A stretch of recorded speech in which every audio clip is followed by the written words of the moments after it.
If you've ever felt like your bladder has a mind of its own, maybe with urgency, frequent trips to the bathroom, or even leaking, you're not alone. So many women struggle with this. It's not just after childbirth or during menopause and beyond. It happens to a lot of women. And Kegels are often told as the solution for strengthening those muscles around the bladder. Well, you can strengthen, and that is true, but it's more about control, stability, and also coordination of those muscles. And the best part is, it doesn't take long. In this video today, I'm gonna show you a 5-minute routine that you can actually do at home to help strengthen around your bladder. So these exercises will help you gain bladder control, reduce leaks, and also gain confidence in your body again, all without equipment. So let's get started and I'll show you how. My name is Dr. Dawn Andalone. I'm a pelvic floor physical therapist and Pilates instructor. And this is more common than 50% of the population over the age of 40. Your bladder needs more than just squeezing the muscles of the pelvic floor. It's more about your entire core area, including your diaphragm, your abdominals, your back muscles, your hips. They all have to work together. It's not just about doing Kegel exercises. So you just need a mat on the floor, or you can do it anywhere that you can lie down and get comfortable for my 5-minute routine to help strengthen your bladder muscles. Okay, number one, we're gonna start with the basics. Let's start with some breathing exercises because that is going to control the top part of your core and help your pelvic floor be able to let go, so therefore it can get more control around your bladder. If those muscles are tense and tight, working on breathing exercises can be very helpful. So you're going to place your hands over your lower belly. You're going to take a deep inhale through your nose. Feel that area around your belly raise into your fingertips, and then exhale through your mouth. And you'll feel the rise and fall of your belly. You want to let go from the shoulders and the neck. Take any tension out of the shoulders and just breathe from that lower belly, filling the air. Imagine you're filling the pelvic area with air, and so if it was around your vaginal muscles, you're going to just gently feel like that area is opening up and expanding. Between your sits bones, you're getting some lengthening of that pelvic floor. You're not bearing down and pushing, but you're just inhaling. So you get that whole area to fill with air, and then you're exhaling through your mouth. You can repeat this about 5 to 10 times, and that's starting off with diaphragmatic breathing. And breathing is also going to be helpful to connect the core with the pelvic floor, so that's why it is our first exercise.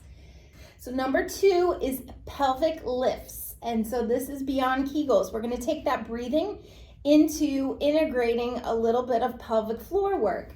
So if you take that inhale into your lower belly, and then as you exhale, you're going to imagine that vaginal opening, squeezing a marble and thinking of pulling it in and up. So imagine that pelvic floor lifting without squeezing your butt muscles. Inhale, let it all go, relax, and then exhale, think of lifting that marble and zipping up, and you might feel a little tension under your lower belly muscles, your fingertips there. And repeat that about 5 to 10 times for those pelvic floor lifts. Inhale, and then exhale, you're squeezing and lifting in and up. Imagine that inner part of your core, that's what you're actually working here. And you want to make sure that you're relaxing between each rep. That is most important, that you allow those muscles to let go and not contract the whole time, but you're actually letting go on your inhale. The next exercise is a heel slide for that deep core stability. So I am back on my back. Inhale. And then as I exhale, I'm going to slide one leg out while I contract those muscles, thinking of pulling together what you did in the last exercise. So as you contract those pelvic muscles, your leg will slide. And then when you bring it back in, you're going to let go of those muscles. So we're going to slide out with a little contraction and then let it all go as you come back in. Make sure you're not holding your breath. And you'll feel some tension in your lower belly and through your pelvic muscles as you slide each leg along the floor. So those heel slides back and forth, do about 5 to 10 on each side. It's also important for that exercise that you keep those hips real stable. You're not getting a lot of rocking and moving through your pelvis and through your hips as you move the legs. Number 4 is a glute bridge for pelvic stability. So you're on your back, you're going to inhale, you let those muscles go, then exhale, I pull in and up. Imagine that marble lifting. Before I lift my bottom, lift your hips up in the air. So I'm coming up into that glute bridge. And then I inhale, I let all those muscles go. And then I exhale, pull that marble in and up. This time you are using your hips, lifting your hips off the floor. Just hold for a second or two, and you can repeat that 5 to 10 times. You're using your hip muscles now and your deep core. Let's do one more. Make sure you're not overextending your back. You're tightening through your glutes and your core. The last exercise is a seated posture exercise with core engagement. So as I'm sitting in the chair, or you can sit on a ball, I'm going to let those muscles go. So you may feel that you're gonna be right over those sits bones. You don't wanna be back on your tailbone. You wanna sit up nice and tall. I inhale through my belly like I did before, and then as I exhale, I pull those muscles in and up. Now you're doing it against gravity, so you're training those muscles to engage by imagining that marble lifting up through the vaginal opening and engaging your core muscles on your exhale. Inhale, I let it go, and then exhale, I pull those muscles in and up. It's very important to stack your spine so you're sitting up nice and tall.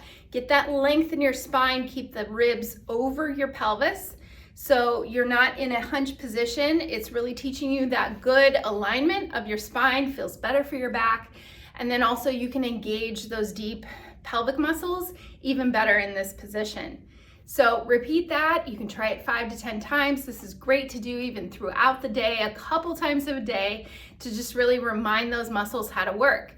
Most important is that you let them go at the bottom. So when you take a break, you're letting those muscles fully expanding and releasing before you contract and pull them in.